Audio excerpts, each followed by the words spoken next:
मंगला काली भद्रकाली कपालिनी दुर्गा क्षमा शिवा धात्री स्वाहा स्वधा नमोस्तुते। आद्राया कर्णीयष्टे स्वर्णा हेममालिनी सूर्या हिरण्मयी लक्ष्मी जातवेदो महावह। वाकल माता की, विशालेश्वर महादेव की, विशालेश्वर महादेव की, माई अम्बे मात की, सत्य सनातन धर्म की, सच्चिदानंद भगवान की, सब संतन की, सब भक्तन की, मंचासीन समस्त अतिथियों की उपस्थिति को अभिनंदन करती हूँ। मेरे समकक्ष विराजित अर्चनीय वंदनीय प्रातः स्मरणीय संत महापुरुषों के चरणों में वंदन करती हूँ और सभी यहाँ पर उपस्थित हुए इस लाभार्थी सम्मान में उपस्थित हुए सभी भक्तजन, निश्चित रूप से जीवन में सेवा का एक बहुत बड़ा महत्व है।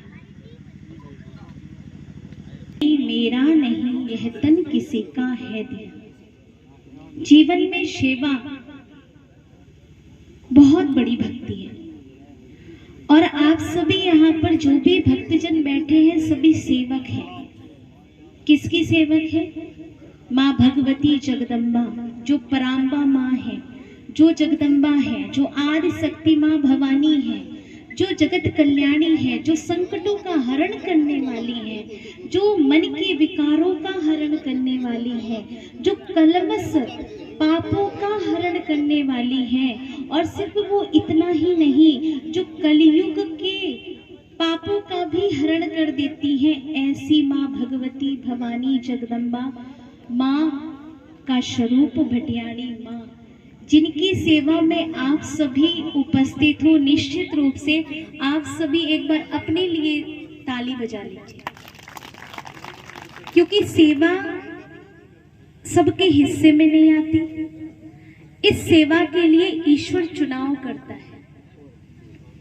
इस संसार में 84 लाख योनियों के भोग के पश्चात आपको अति दुर्लभ शरीर मनुष्य तन प्राप्त हुआ और गोस्वामी जी महाराज कहते हैं कि बड़े भाग्य मानुष तन पावा, सुर दुर्लभ सदग्रंथन गावा। कुछ सेवा भाव कर सकते हैं, बाकी जितनी भी 83 लाख योनियां हैं उन सब में हम सिर्फ भोग भोगते हैं। कभी हमें जन्म पशु के रूप में मिलता है तो हम उसका भोग करते हैं, अपने कर्मों का भोग करते हैं। इसीलिए बहुत भाग्यशाली है।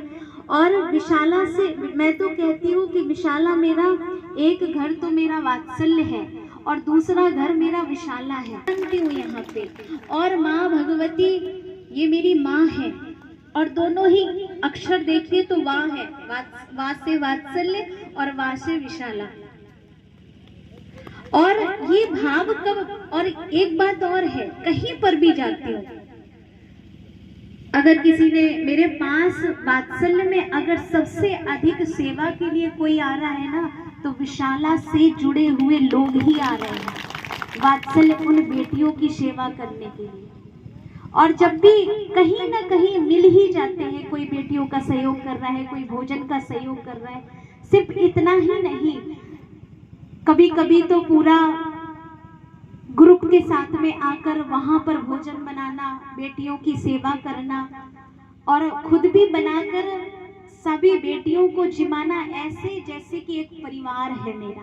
पहले प्राथमिकता रहती है कि विशाला में कोई भी कार्यक्रम होगा उसके लिए मैं अपने कार्यक्रम छोड़ देती हूँ और मैं यहाँ पर आकर समय से पहले आकर बैठ जाती हूँ।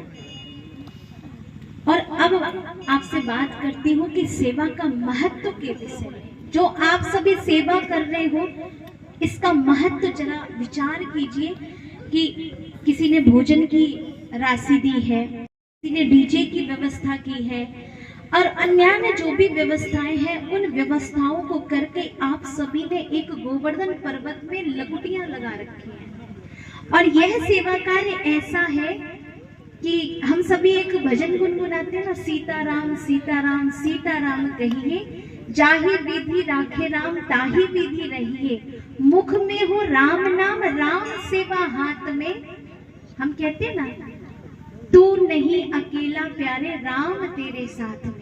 कहते हैं ना कि आप ये तन जो मिला है इसका सही सदुपयोग कैसे है कि तन से आप गृहस्थ जीवन में प्रवेश करके गृहस्थ जीवन का उपभोग करो, लेकिन इस तन से आप समाज की सेवा भी करो। और एक बार क्या हुआ कि एक राजा अपने सिंहासन पर बैठा हुआ था, उनके दरबार में तो संत ने राजा को देखकर मुस्कुरा दिया। ये सिलसिला कई वर्षों तक चलता रहा। तो एक दिन राजा ने पूछा कि, और कोई संघ जाता था, संघ में बहुत सारे लोग होते थे, सेवा के कार्य को करते हुए संघ को लेकर जाते थे। जो दिहाड़ी का काम करता था, उस मजदूर ने के मन में जब वो संघ को देखता तो उसके मन में एक बार विचार उठा कि क्यों ना मैं भी इस संघ में शामिल होकर कदाचित थोड़ी सी सेवा कर सकूं तो मेरा जीवन धन्य हो जाएगा। मजदूरी का काम करता था, एक दिन की भी यदि मजदूरी छूटती तो समझ लीजिए कि उसके घर में भोजन पानी की व्यवस्था नहीं होने वाली थी। तो उसने एक दिन विचार किया और अपने परिवार के पास बैठा था, तो परिवार के सभी सदस्यों से पूछा कि मेरी बहुत इच्छा है संघ में जाने की, माँ भगवती के दरबार में जाने की, और मैं उस संघ में जाकर कुछ सेवा करना चाहता हूँ। अगर आप लोगों की इच्छा हो तो मैं उस संघ में थोड़ा मैं भी लाभ ले लूँ, लाभार्थी बन जाऊँ। तो परिवार ने कहा कोई बात नहीं, आप संघ में जाइए, एक दिन हम भूखे रहकर यह सोच लेंगे कि हमने माँ भगवती के उपवास किए हैं। सबसे विचार विमर्श करके वह व्यक्ति उस संघ में शामिल हो गया। वो गया उस संघ में और उस संघ में शामिल होकर उसने सेवा की। जितना भी उसके पास धन था वह सारा धन उस संघ में अर्पित कर दिया। और हुआ क्या, उसका प्रभाव क्या हुआ, जब उसकी मृत्यु हुई तो कहते हैं ना कि जब हम करते हैं तो हमें प्राप्त भी होता है।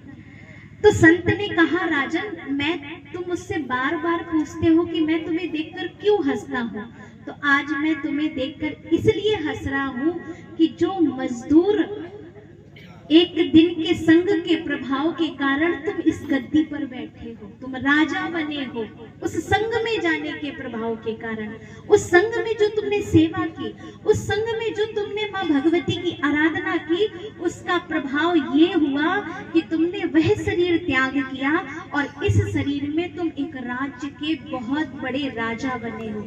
समझ आया सेवा का महत्व? तो ये बड़े भाग्य से ये मनुष्य जन्म मिला है, और ये मनुष्य जन्म में जो आप हर वर्ष संघ लेकर जाते हो, सेवा करते हो, ये बहुत बड़ी सेवा है। क्योंकि आप 24 आवर्स में आप भजन नहीं कर सकते। क्यों? आपके जीवन में बहुत आपको अपने परिवार पालना है, आपको समाज देखना है, बहुत सारे सामाजिक कार्यक्रम देखने हैं। लेकिन एक बार सुनिश्चित करके कि नहीं, हम अपने सारे कार्यों को रोककर उस संघ की सेवा में सम्मिलित हो, यह बहुत श्रेष्ठ काम होता है। और इसके लिए मुझे बड़ी प्रसन्नता होती है। आप लोगों के अंदर जो सेवा भावना देखती हूँ तो मुझे बड़ा आनंद आता है, बड़ी आनंदित होती हूँ। और जीवन में एक बात आप सभी को बोलूं कि जीवन में धारण करने वाली बात कि इस संसार में जो भी मिला है, जो भी हमें मिला है, वह सब नश्वर पदार्थ है। दिन रात जोड़े नहीं हरि भजन कमाया रे प्यारे, कहाँ तूने जीवन गंवाया रे प्यारे, तेरे घट में ही सब कुछ समाया रे प्यारे। है इसी के साथ मैं अपनी वाणी को विराम देती हूँ। जय श्री राम, जय श्री कृष्ण।